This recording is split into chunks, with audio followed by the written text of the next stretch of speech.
Man ain't no joke. Toxic masculinity. Bullying. The Me Too movement against sex. Hello, Andre. Hello, guys. This is Andre with a Christian Male Perspective. We're back, and today we're going to be talking about single motherhood. As always, I'm joined by my boys G. Drew and JT. Hello, fellas. Hey, how you doing, man? As you can see, we also have a lovely young lady joining us, Miss Christy Angeli. Hey, Christy. All right. For those that don't know, Christy and Drew are related, so I'll toss it over to Drew as he gives the introduction. Yeah.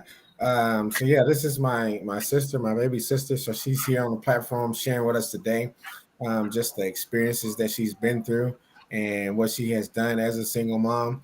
Of course, I don't know a lot about the intricate things, what it takes to be a single mom, a mom by that aspect, but to try to do it on your own with, little support, no support.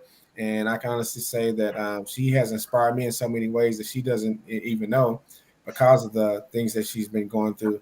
It's able to see some of my own experiences, but to be able to do it on your own as a single mom, a lot of people don't really know. They're on the outside looking in. They can have a lot of stuff that they can say, but if they haven't really been through that transition, you don't really know what that looks like. And so without any further ado, I do like to introduce, to some and present to others, my little sister, Christy Angeli. All right, Miss Christy, for those who don't know, would you mind giving a short introduction to yourself, as little as much as you want to share? Great. Thank you so much, Andre, for having me on this platform with you all on Christian Male Perspective. I really admire what you're doing in the community of gathering young men and helping them to understand what it means to be kingdom leading men, no matter if you are single or if you are a husband. So much kudos and love to you all and every person that has joined this platform. My name is Christy Angeli. I am the successful tight end single mom, transformative speaker, biblical business growth strategist, and personal chef.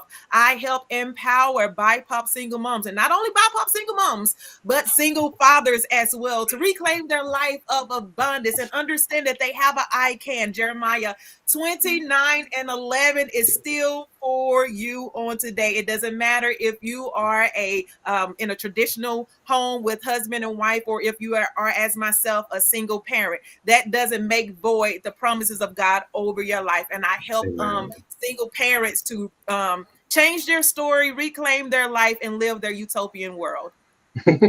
Good. Well, Christy, I thank you for joining us. We've had some interesting conversations on here between me and the fellas. We've talked a little bit about everything, trying to hit all different aspects of malehood and ups and downs and things that we can face. But an area that when it comes to dealing with relationships, I think from a Christian male perspective, relating to single moms, because unfortunately the numbers are there, we have to learn how to do it, right? Especially if you're a young man, you're going to end up potentially coming across a single mom. And there are unique challenges and unique opportunities, I would even say, when dealing with that. So I want to just kind of have a conversation. We do have some topics that we want to cover, but as always, we'll let the conversation kind of flow wherever it is and go from there. Cool beans? Yes, I love it. I'm here for it. All right. So you sent a list of topics, and we have a couple we want to just kind of start with. I can't relate to, I'm not a mom, so I can't relate, but I would love to hear you talk about overcoming mom guilt. You mentioned that was something, obviously it's something, I can guess what it is, but I don't like to guess. I'd rather for you to tell me. Just kind of help us out, help us man out. What is mom guilt? Oh, wow. That is a huge one that is in the single parent or a single mom community. Mom guilt is when you feel guilty about not having that partner in the home. and you feel guilty about not being able to, you see everyone else taking their children or child to McDonald's, or just the smallest things, that you're going to school with them, going out on play dates, because you always having to work. You have to make sure that, you know, the bills are paid, everything is running properly in the home. And so you begin to feel guilt about being a single mom. You feel guilt about, well, I can't do this. And then that's where you start to get into the area of overcompensating and trying to compensate for that absent partner. And so therefore, you know, that's what mom guilt is. You begin to feel bad. You begin to feel the shame. You begin to feel as if you are not adequate, or, you know, have the right, the necessary tools and resources. It develops a guilt over you, as if you are a guilty person, like you are condemned, that God doesn't love you. So it also plays a whole role in your relationship with Christ as well. So you just see yourself as a, you know, victim, as one that is always on the short end of you know, being a parent. Wow, that's amazing. A lot of times, especially if you have young kids, I can imagine, because we're adults, right? So we know that there's tensions in relationships as adults, and even for those of us who've been married for a time, we know things are not always peachy keen. Everything is not always, you know, smooth butter, if you will. And there are going to be rough times. So if those rough times lead to a separation, whether it's temporary or a divorce, a lot of times I can imagine kids won't understand why mom's not at home or why dad's not at home. So I can definitely understand that. What are some things that you've done to help work through some of that? Give us some advice here. What are some things that you've done in your life, practical things? Understanding my position in Christ, understanding my identity, understanding, okay, just because I am a single mom now does not mean that I am a guilty person. I don't have to feel that guilt of being a single mom. I don't have to feel that weight. And so some of the things that I did, you know, as I transitioned into a single mom, I've been a single mom now for 9 or 10 years. Probably about 10 years now. I've been a single mom. So I'm going to say since 2014, I've been a single parent. And so when I started to transition into being a single parent and started to feel what the atmosphere, because there's an atmosphere that comes along with being a single parent that is so much different than being a parent in a, you know, traditional home. You feel the stereotypes. You feel the weight. You feel people staring and looking at you as if you've done something wrong, or looking at you as if you are, what did she do, or she just out there, you know, having babies and not knowing the story behind it. And that can bring on a lot of guilt. So once I started to understand who I was in Jeremiah 29:11, and I began to read that and understand it from a different perspective, hanging on to my upbringing in a Christian home, I began to like, okay, God, you know, I'm understanding these are some things or emotion that come along with the territory. These are some a mindset that comes along with the territory, because I've heard other people, you know, speak on it. And then I start to feel those things. Then I have to realize, no, this is not my story. This is not who I am. This is not, the Bible says, whom the Son set free is free indeed. And old things are passed away. And so I began to realize the word of God in my life in that way. And then I began to apply it in my life in that way. It's like, God, you said that I am free. And this guilt is coming from the enemy to make you feel shame, to make me feel as if I need to be embarrassed, to make me feel as if I've done something wrong and being a single parent. So looking at my situation of coming from it had some domestic violence. We dealt with a lot of mental abuse and spiritual abuse. So it's a lot of the background that I came from in this marriage. And so understanding that I did everything that I was knew to do, because I'm like, okay, God, you said that you are a God that's a healer of anything. You can heal marriages, you can do anything. So I'm trusting you in this. And so when that door came to where he said, no, girl, you got to run, you got to flee. This is your life. And so I had to take that way of escape. And then I had to realize, okay, God, I know that you're going to be with me in this specific arena as well in this next transition of my life. But for those that are not particular, believers, and they are wondering how they can get over mom guilt, understanding your purpose, understanding who you are, your identity, looking at the situation for what it was. If there wasn't anything that you could have done differently, there is no need for you to feel guilty over anything. You don't have to feel guilty about being a single mom. You don't have to feel guilty about being, having to raise your child or going into the workforce and having to demanding that you want this type of position, because that's something that in the workplace as well, they make you feel guilty and all these things, and demanding that, hey, just because you can't make me feel guilty about being a single parent. You don't know my circumstances. You don't know the why. And so those are some of the tools and the things that I had to put into my mindset had to change. My emotions about things had to change. I had to really sit with myself for a while, even when I had to transition and from one women's shelter to the next women's shelter on a run and stuff like that, trying to, protect the boys and in all those places, I had to carry the word of God. I had to carry my identity with me, knowing who I was even before I became a single parent, knowing that same person that I was when I a whole and married, and even before marriage, I had to carry that with me throughout my transition and not allow my facts to dictate the truth of God and the truth of who I am in my life. That's good. That's good. Well, I just like to comment real quick because she really said, she's really unpacking the whole lot.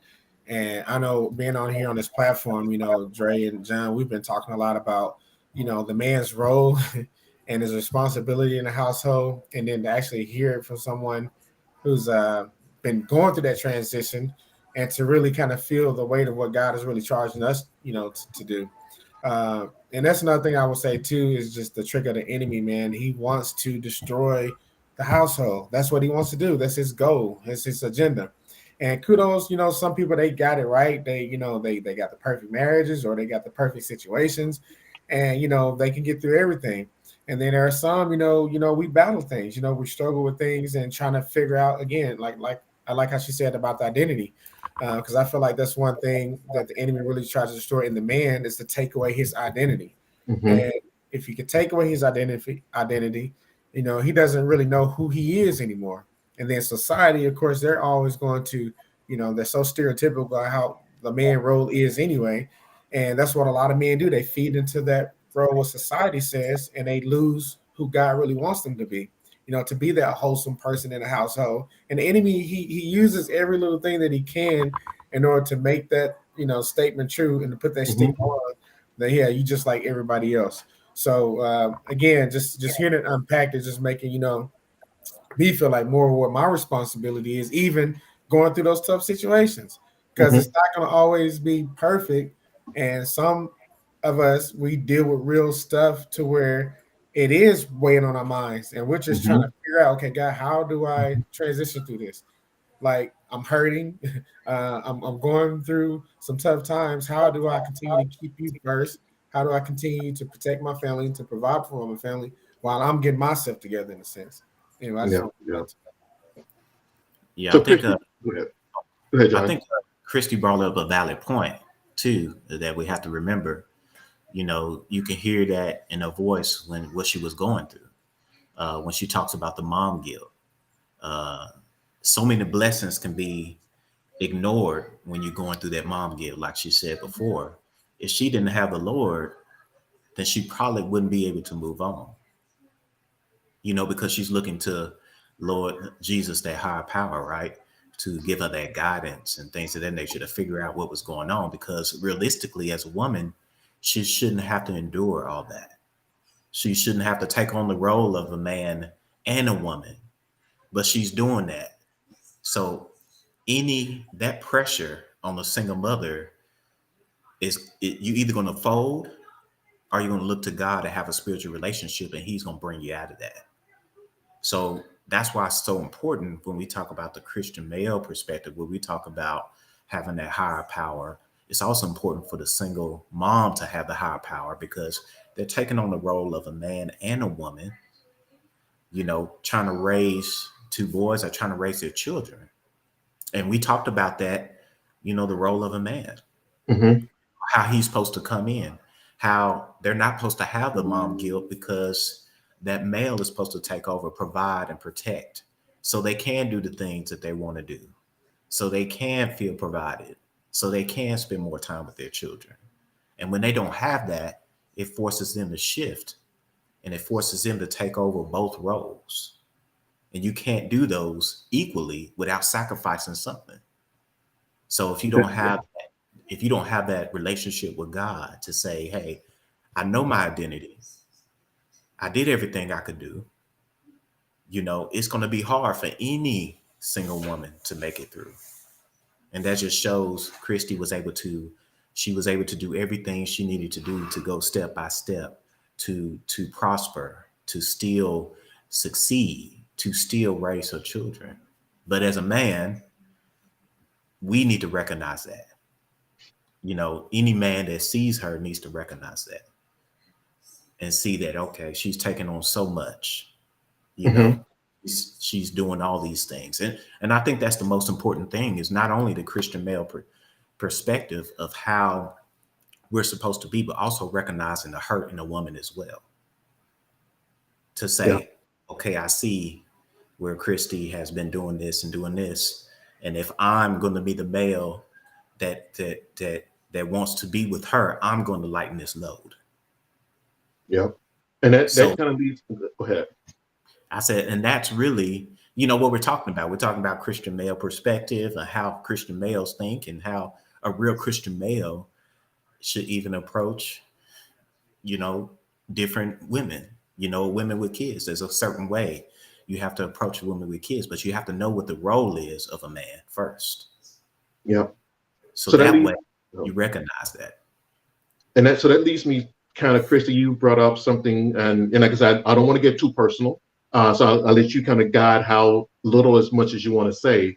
But I can imagine dating a single mom versus dating, someone who doesn't have any children. For me, there would be two primary concerns that I would have personally. One, is the ex still in the picture? Just being honest. What is the role that the ex partner is playing? And then number two, how can I relate to the children, right? Because eventually, if I'm going to marry you, I need to be able to take on their role as a provider and a protector. So I can imagine that being two. Those would be probably my two biggest concerns. Anything like what would be some advice you would give? Again, we know you're only one single mom, but what would be some advices that you would give a Christian man that's coming into trying to court a single mom? What would be some challenges and some opportunities, if you will?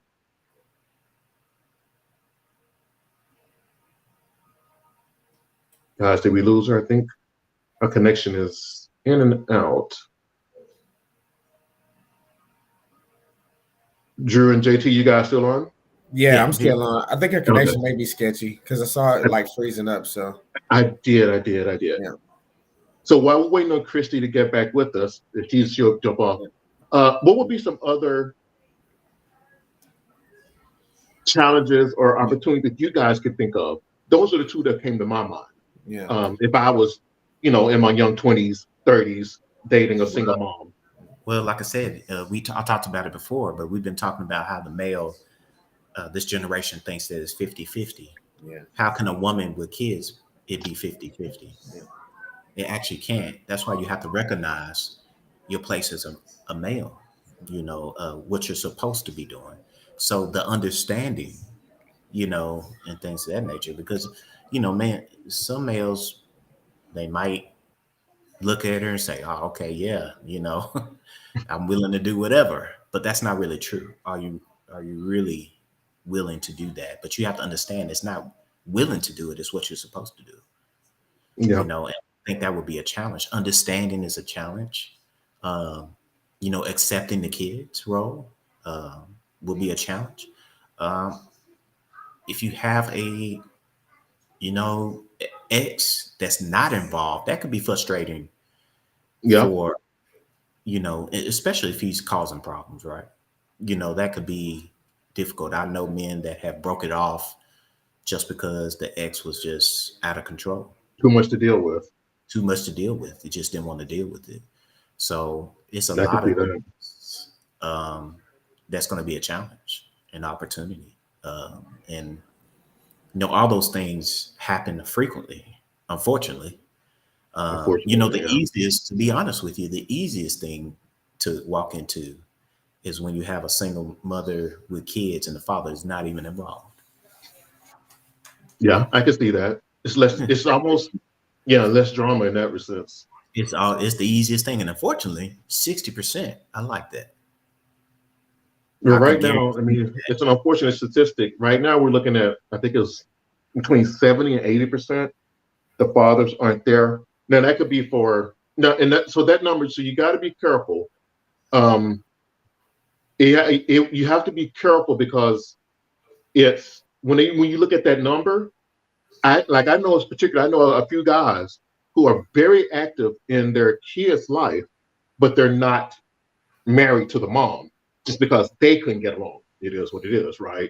But they're still very actively involved. So that number, we got to be careful. That number is basically talking about unmarried, 70 to 80%. But it doesn't mean that the black man is not involved, or that the husband or the father, black, white, or otherwise, is not involved in that situation. So we got to be mindful of that stereotype in the numbers. We got to look deeper into the numbers and the statistics, because statistics are good, but you got to be able to understand all of what they're coming from. So we got a comment here. Says, I would think it would be especially hard when a man is coming to a situation when there are older kids. Yes. Yeah. That because they already know who their father is. Yeah. Right. It could be challenging, but in a way, it could be positive, because if the kids are more mature, they understand what their mother went through. Every kid wants the mother to be happy if they've been through a hard situation. So it's kind of 50-50, I believe. You know, I think what you mean, which is that older, it'll be, I can imagine between like 7 and like 11 would be the most difficult, because they're old enough to know that mommy and daddy weren't happy, but they're not quite old enough to understand all the nuances going on. If you got someone in maybe 16, 17, ideally they're a little more mature and they could kind of see, you know, mom was wrong or dad was wrong. It'll be a little more obvious. Or if they're like 5, 3, 4, 5, then there's time to integrate and to know, you know, this is daddy. I can imagine that preteen could be just a really rough time, because they don't know, they're not mature enough to understand, but they're, you know, old enough to know something's not right. Right. So, all right. So, fellas, Miss Christy is joining us back. Hey, do we have you, Christy? We are back. You guys, something really happened, and my computer was going crazy over here. And it was like, you can't get in, you're blocked, your access is denied, and the devil is a liar, because this is the season of exiting oppression. So he's trying to oppress us and keep us in the same mentality so that we won't become free. But we're exiting that slavery in Egypt in the name of Jesus. So I was praying, I'm like, I got my IG family up here praying with me. We gonna get in. I'm talking to them, letting them know what's going on. I'm like, we gonna get in today. The devil is a whole lot. Yes. Oh, Christy, you're good people. I like you. You're good people. Authority over everything. So Christy, what did you think about what I said? Was I spot on with that? I don't know if you're able to hear. Yeah, the parts that I was listening and hearing, you know, understanding that, and I wanted to say that is something that I refused to do when I became a single. Like Father's Day, don't tell me happy Father's Day. I dare not take away what God has given to men. You know, He gave men to be father and mothers to be mothers. I write in my book, and I say this, that don't tell me happy Father's Day. Don't tell me on Mother's Day, happy Father's Day, that I'm playing the role of both. That's extra weight. I'm not going to have nothing extra on me. I'm just going to be who God has called me to be, and that is a mom. And He said that He'll be a father to the fatherless. And so when I put things in perspective like that, hey, the pressure is off. I go play football with them because I'm slick tomboyish. So I do these things just because I enjoy doing these things. It's not because I'm trying to fill anybody's role. I can't do that. And I would never, and I tell my boys that I'm not going to, I don't know what it sounds like to be, it feels like to be a male. I don't know what y'all think. I don't know what you guys go through. But what I can teach you guys is how to be a good citizen. I can teach you guys how to be a kingdom leading, Christian and understanding, like, give you the characteristics of what you're going to need when you go out there into society. So taking on that extra role of wearing all these says, no, ma'am, no, sir, no, thank you. I already wear one too many, trying to be referee, trying to be, all these other things that I'm a counselor, trying to be. And sometimes I just shut up and be nothing at all and like, let y'all work this out. Work out your own soul salvation. But you are right. There is a lot. Yeah. Cool. That is awesome. So we got so one of the things Victoria said was talking about it'll be hard for men to come in with older teens. So she also said tweens. I guess she was talking about tweens and teens. If they've been doing it without him, they can find little reason to respect him. So yeah, I can imagine, depending on the age of the child, it could be, I can imagine it being, like I said, if it's a baby, like under 2 years old, I can imagine that being a lot easier than if it's like a 10-year-old, because 10-year-old knows something ain't right. They've been with dad for 10 years, or they've been with mom for 10 years, and now they're not there. I can imagine if they're two, 1, 2, they really don't know the difference. They really don't. I can see that, being not as big as impact. One of the things you brought up was you talked about wearing many hats. Obviously, being a single mom, somebody got to work. Somebody got to bring in the money, right? Yeah. And you got to be a mom to the kids. You say you're not trying to be a father. That I'm probably going to clip that, because I think that is a lot of single moms forget the fact that they're trying to be both. And that's not, I think you're right, that's not the role they're called to be. And sometimes when I can imagine easily that because they feel they're called to be mother and father, they're not leaving room for a potential father to come in. Because one of the things that I really strongly believe is that we need to feel needed. Men need to feel needed. If we can't find a place in your life where we could come and we can support and we can provide something, I think it's difficult for us to see a reason to kind of come in, because there's no space for us, right? If you're doing it all, then there's no space, there's no reason for us, there's no need for us. I think that may be another conversation, but being a parent, being a mom, and then you got your own self you got to take care of. You talked about self-care. We talked about a couple of weeks ago about men setting boundaries, and I think you were even part of that conversation about with work, because I know a lot of us men, especially those that are trying to do it right, we work because providing is built in us. That's what we do. But as a mom, how do you find time to work, to provide, to put food on the table and a roof over the head, to still be a mom, and to take care of Christy? What are some techniques that you've used to do that? Oh my God, that was a lot of trying to find harmony, and making it all flow, and understanding when to give from people ministry, because I was in ministry or whatever. So I had a full plate with ministry, a full plate of working a 9 to 5 and being in school and having to raise children. And so this was over the last 3 years, I had to really figure out what that looks like for me, and understand that, okay, Christy, you can't do everything. You can't do everything at one time. You can try to multitask, but you got to understand how to compartmentalize, understand when to give from this space and when to give. So when people are asking me if there's something that's going on in ministry, and they're asking me, well, Christy, can you do this? Then I have to look at my schedule. Christy, can you really do this? I can say yeah all day long, but I have to look at, well, regardless, my home come first. Charity starts at home, and that's my foundation. And so everything else is built around that for me. And so if my children go lacking, if my home go lacking, and that means I'm not, and I tell my boys this, I'm not going outside of my four walls and doing everything for everybody else that I'm not doing for you guys.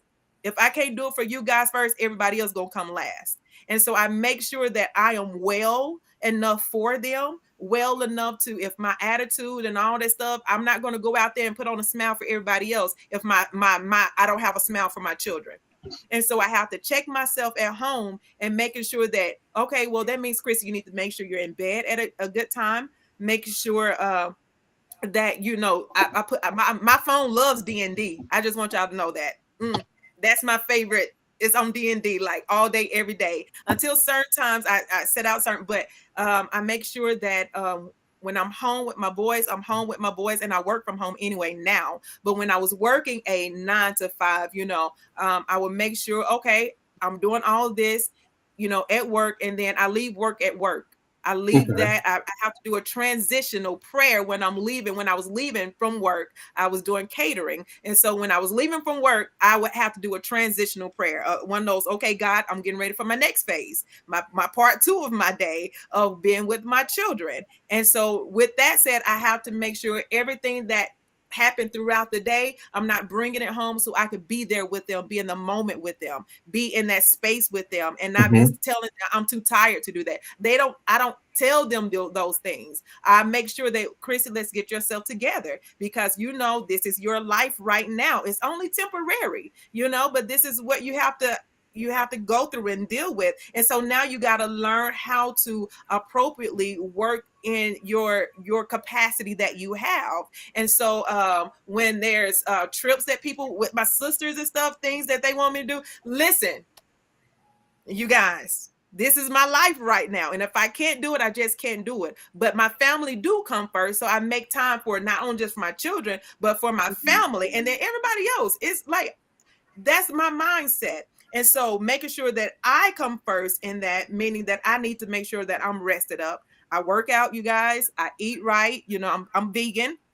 But that's just not, because that's not all. You don't have to just be vegan just to eat right, you know, but those are some life choices or lifestyles that I made. I make sure that that I'm speaking, my thoughts have to be right, you know, if I'm having a bad day or a hard moment, I would say, because I believe that every day is a good day, because this is the day that the Lord has made. So my perspective, very, very optimistic. And so I keep that in every day, and I don't look for tomorrow. The Bible says to take no thought on tomorrow. So I live my day one day at a time. One day, I don't, whatever happened yesterday is for me to learn from. Okay, I don't go and dwell on it and say, oh, I made that mistake, I did that, or I wish I would have. No, it's for me to learn from. Okay, God, you have given me new grace and new mercy, so I'm going to get it right today. And everything else is just, hey, I'm not taking no thought for tomorrow, using yesterday as my launching pad. And so I make sure that, okay, now, and I do homeschool. So I have a lot that I do. I homeschool. And so having to make sure that they're okay. So meaning my boys are pretty much self-sufficient.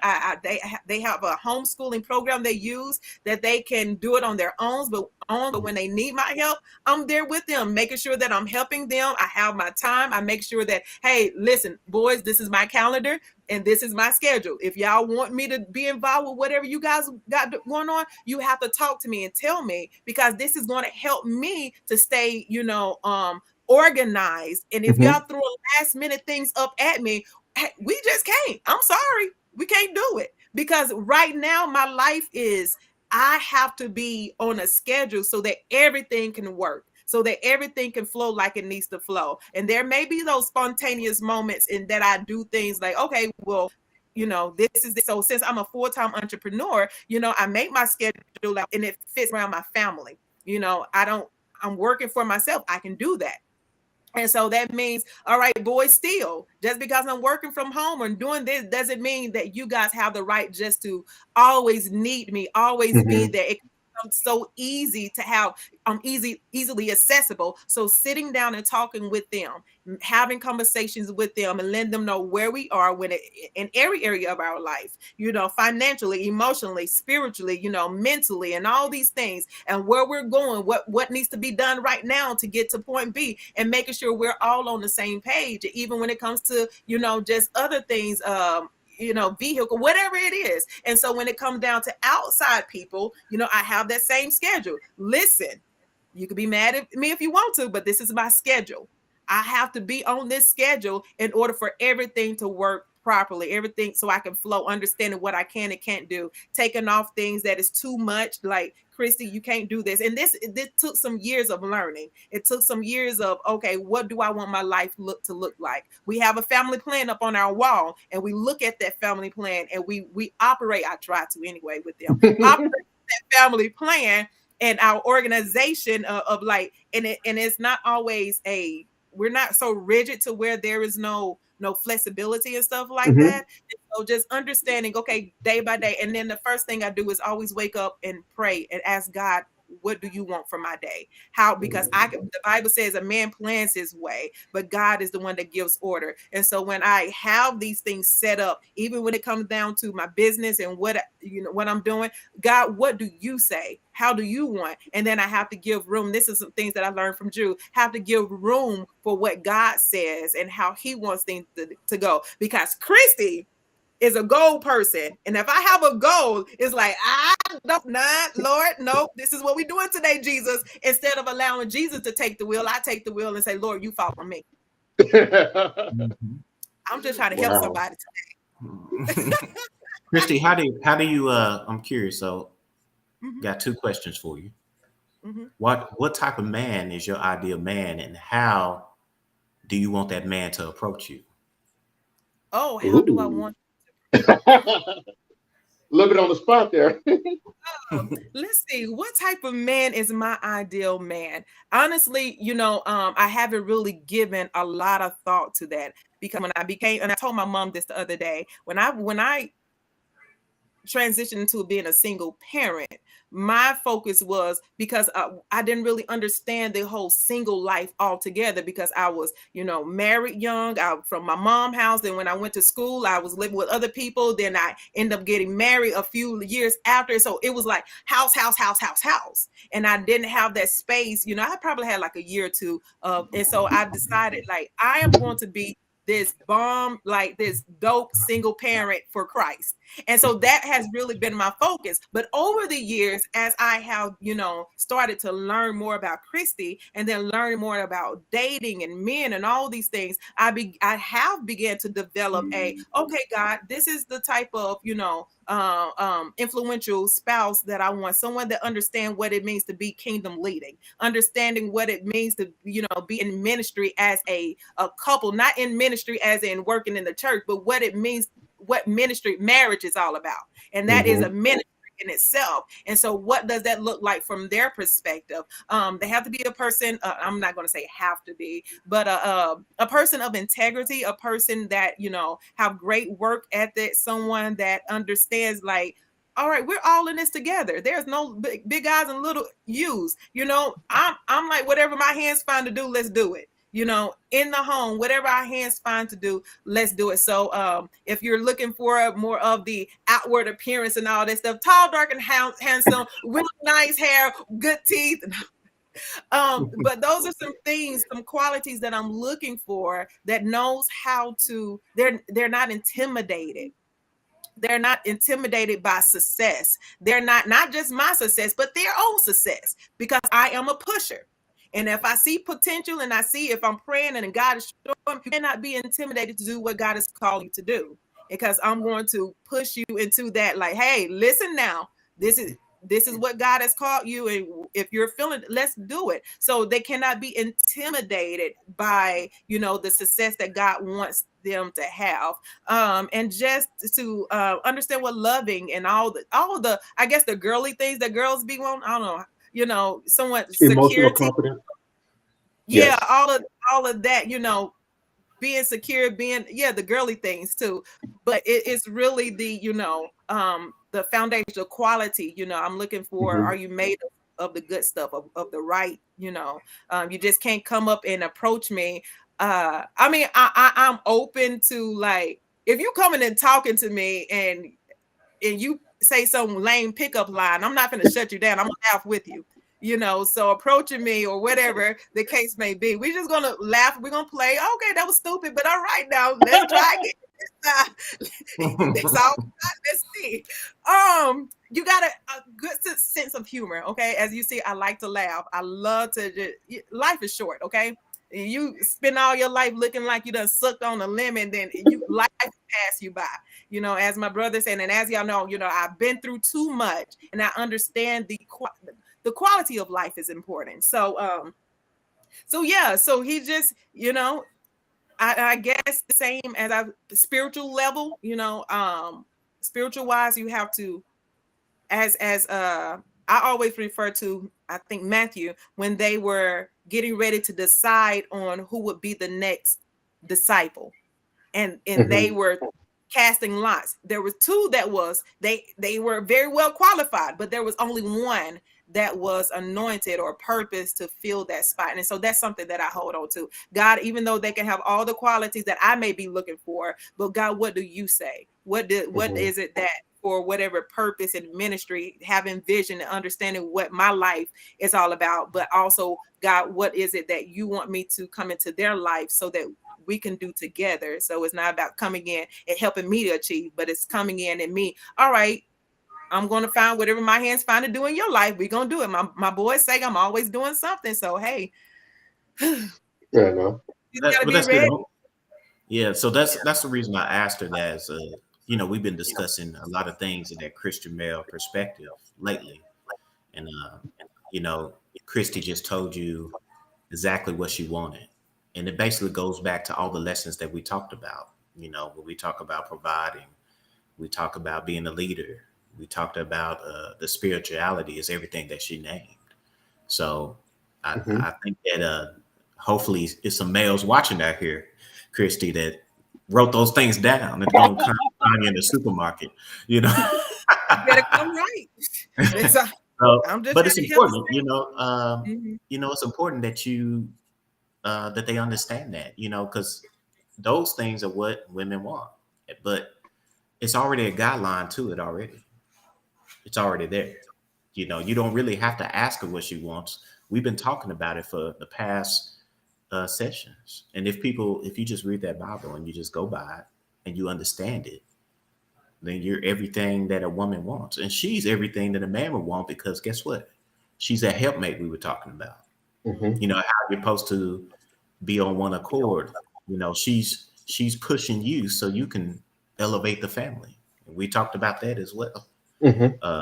So that's what happens when both people are spiritually driven and led.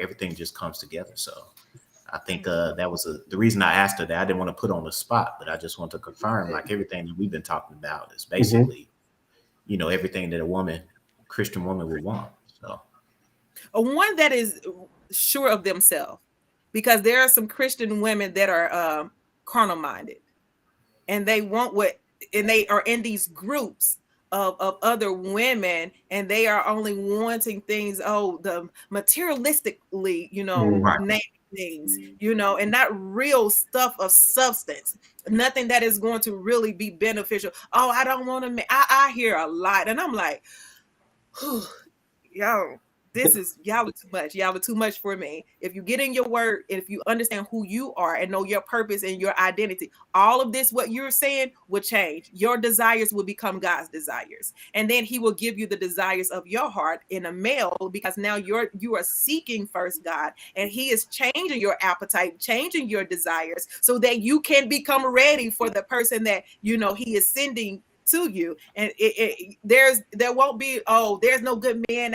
A lot of Christian women I hear say that, there's no good man. You're talking from the world's mentality, or what they're saying.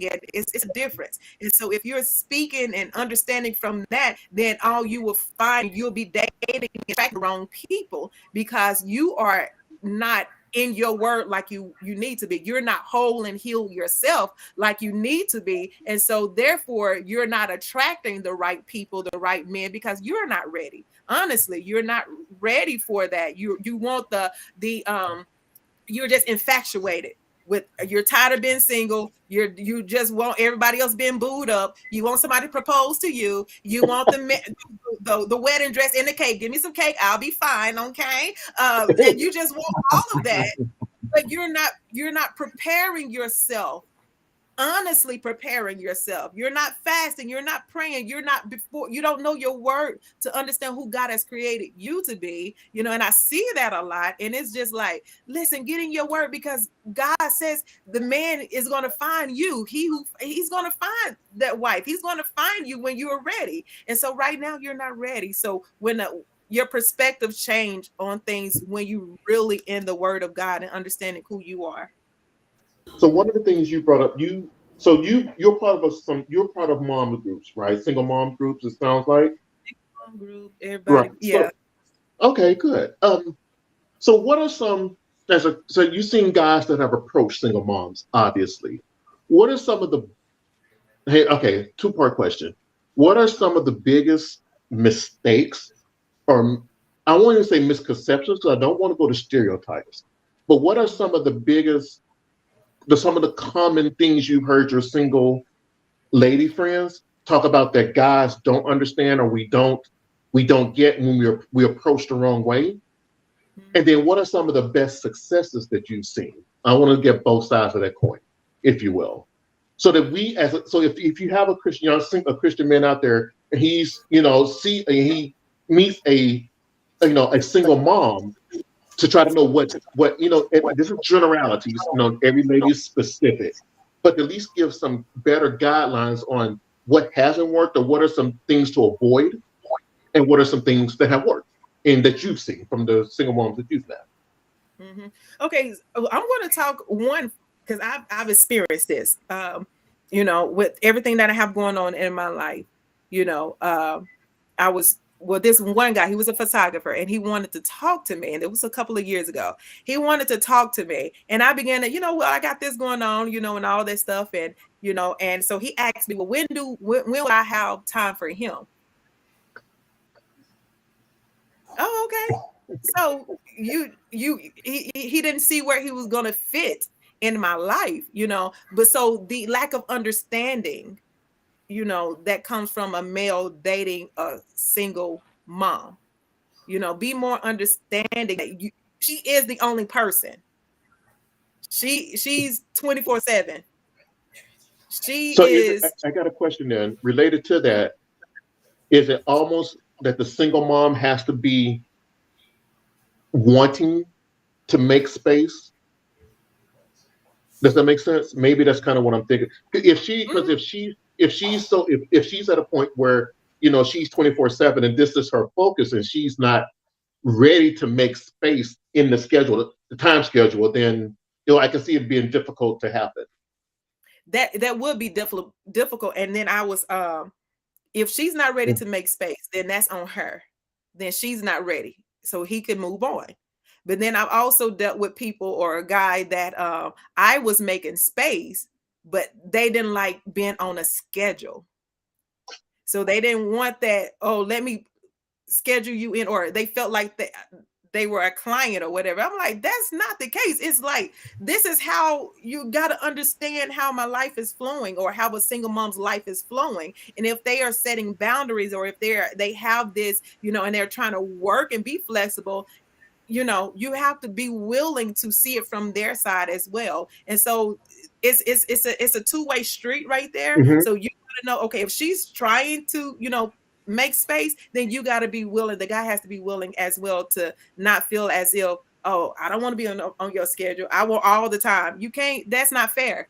That's not fair. You can't just want whenever you feel like you can, show up, or whenever you feel like you can call, or how, like, hey, well, please don't call me after 9 o'clock or after 10 o'clock. Well, when is going to be my time? Well, your time could be from 3 to 5. I got that slot, but if you don't like that, and you just, well, I'm your man and I'm supposed to be able to call you, and like, you're not being fair. You're not being respectable to what she has going on, and it's the same way as you, that she has to be respectful to, you and what you have going on as well. So those are some things, being authentic.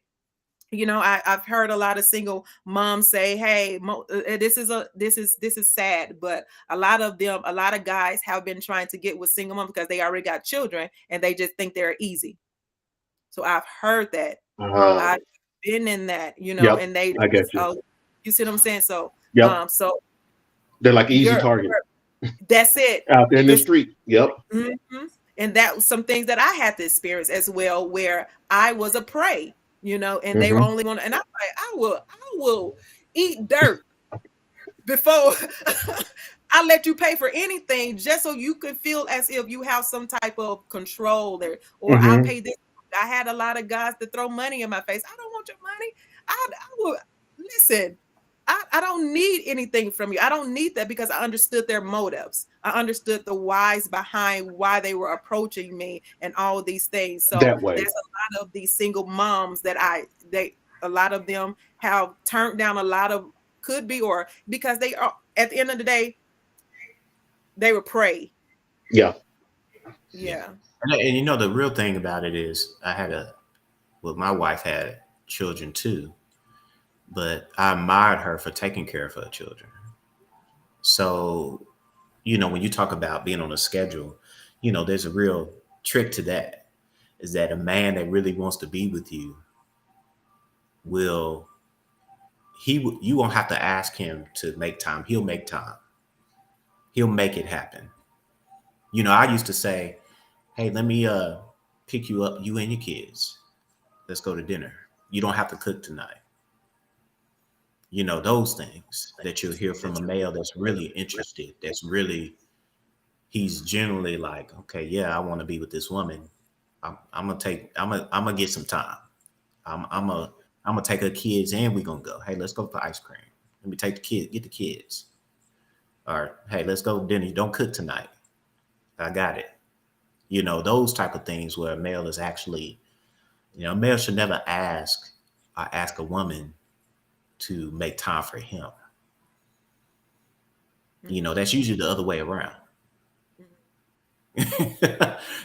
So a male that really wants to be there he don't have to ask you to make time. He knows how to make time. He knows how to make it happen.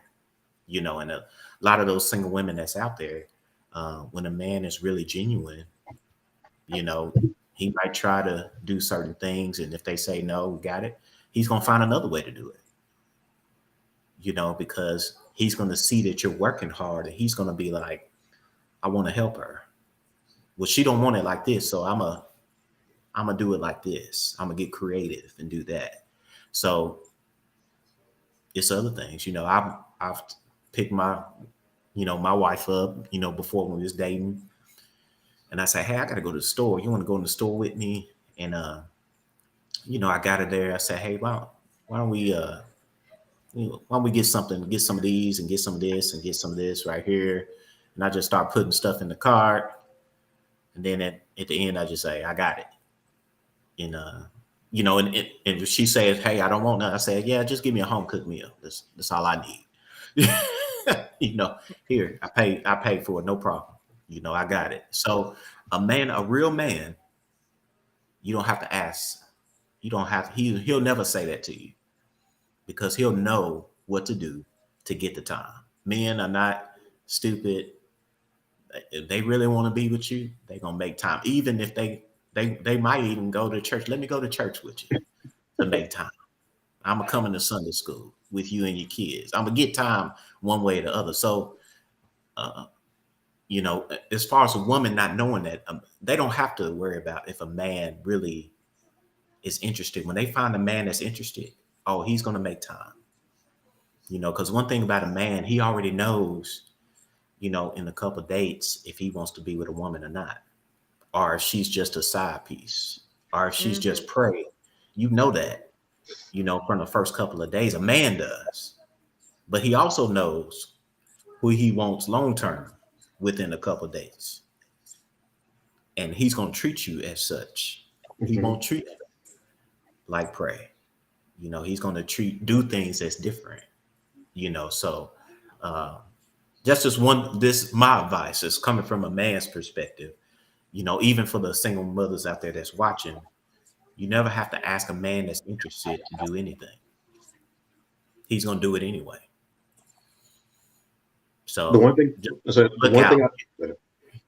so you don't have to be on the lookout, because they're going to come, and the one guy that's going to be there, he's going to be like, Oh, okay, yeah, I need to get on the schedule. I'll get on the schedule. Don't worry about it.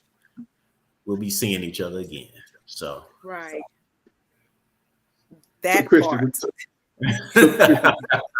Drew, you going to say something? Not particularly on that. My mind was just going back because everything is good. So I don't want to just keep talking about the same thing. But I was just going back dealing with the guilt part and the mom guilt. And since we are, siblings, we're related. I can say I felt guilt too. The guilt that I felt was, she's got young boys, and then the question comes, well, you got an older brother there. Why can't he take on that role of kind of, helping showing them the ropes? And honestly, it did bother me a little bit because I'm like, well, man, this is my sister. This is my, person that I love. We grew up together. No Mhm. sibling wants to see their other sibling go through stuff. And how can you be helped? And there's a flip side to that too, because I got my own family. I'm still trying to get established.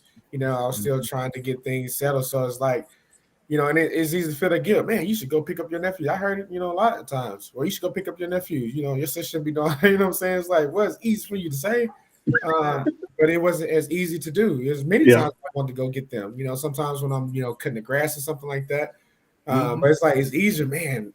It's easier for me just to cut the grass and be done because I need to get it done versus try, because you got to make that extra time. I'm not saying I didn't want to make the extra time, but I already got a full schedule. So then to stop, go pick them up. All right, then, show them how to do this, show them, whatever case. But now I've done, a little bit, and I'm not going to say I've done enough because I don't feel like I have. But I know that time does come. Now, I can say that also, which is where my mind space was too, I'm kind of glad that I wasn't really around them because they really needed somebody with a really good spiritual integrity. And at the time, I was still trying to, figure some things out. And honestly, my mind, I wouldn't have given them a lot of, I would say, better advice spiritually. Yeah. I would have given them advice, but it would have been more, about business and things like that, not, spiritual. Okay, business. So I can say the flip side of it is that I'm appreciative to where I am now in my mindset. So now when I see them, when I'm around them, it's more quality of the time. Even if I'm going to pick them up and, come over to the house or whatever the case be. A lot of times, I put them to work. That's just what I had, coming up. And then, but I'll, we'll have our little talks. We'll go out and we'll grab something to eat or whatever. And then, I try to make space and to prep and plan further on. Because like right now, I think we're going to do good. I talk to them directly. And the things that I say I'm going to do, I try my best to do what I say I'm going to do. Yeah. But right now we're working on some things, and I believe it's going to really pan out because, like I said, we're both on the same page. My sister's an entrepreneur; she understands the business side of it. I'm the same way, and now I'm bringing them up into the fold. We're trying to, okay, how can we just pass this, information down to them? Not only just give it to them, but help them with it. And so, yeah, they want to do the. Why I introduced them about starting our own business. Then they came up with the title, we came up with the brand, and that's what we're doing. And I feel like we're working at it together. And of course, we put dates on things. And I told them, I said, hey, guys, just stick with me on this part of it. I promise you, by the time you get 18 and things like that, I know my oldest nephew, he wants a Camaro. I was like, bro, that's already in the bag. I said, but I'm just trying to teach you, okay, how to build yourself as a young man in order to have these things and not be influenced by the world. And so now I just feel like I'm in a better position to where I can share more valuable information with them. But that guilt thing is real. Because people have you feeling guilty all day long about something that's really out of your control. And again, I felt really guilty. I'm not gonna lie, man. I feel really guilty, man. Those are my nephews. I feel like they just, any other man can come and pour into them. Well, why not me pouring into them? Why not the big brother stepping up to that plate? But and I thank God too. Like I said, my sister, very spiritual minded. So I think also too, with us staying focused on, like I said, getting ourselves more together as men. From a male's perspective, putting ourselves in a better position to where we actually can be effective. Because the word says that effectual fervent prayer of the righteous availeth much. You can pray all day long, but how effective are you in your prayer? How fervent are you? How sincere are you? And at the time, I'll just be honest, I wasn't that sincere with where I was in my walk because I was still trying to figure some things out, going through things I never experienced before too, both in my marriage and the finances, with my own kids, with a lot of other stuff. So anyway, but I just kind of want to have some light on that. Good. So we're about to wrap up. Christy, thank you for joining us. I think we've had some good conversations. We've learned some things. I'll give you the last word. What would be to single moms, single dads, single parents? What would be your 2 minutes takeaway from the conversation, from being a single mom, being a single parent? What do you want to leave them? They get to the last 2 minutes of this show, of this episode. What do you want to leave them with? I'll leave the floor in your hands. Realize your I can. What is your I can? Everybody have one. Everybody, it is not made void. Like I said in the beginning, just because you are a single parent does not mean who God has already called you to be is made void. So understand your purpose, understand your power, and understand the impact that you have in your life to make a difference. You are influential as a single parent. That would be my take that away, and y'all, you will soar. You will. Cool, baby. Thank you so much, Christy, for joining us. I think we talked about having a show specifically about single moms raising young men, because that I can imagine. To Drew's point, I am an uncle to 2 young men that are, if they ever see this, they're near and dear to my heart. And yeah, so I understand, Drew, exactly what. I don't understand exactly, but pretty close to what you went through. I understand that quite a bit, but I think we'll definitely be doing that show here, and I'll try to talk with you about getting a couple of other single moms on so we can expand it and just get the conversations going, because we're going to eventually end up with, we got to build strong families, whether that's with single mom bringing in a blended family, or however it is, we have to build strong families, because without strong families, the nations fall. And we're at a tipping point coming up to where the families we have to build that solid foundation for the next generation to keep going. So we got to put in the work. It's not easy, but somebody's got to do it. Why not me? Why not now, right? Exactly. All right. This is Andre for Drew, John, and Miss Christy Angeli from a Christian male perspective. Laura said the same. We'll see you guys next week, same time. Stay sharp, everyone.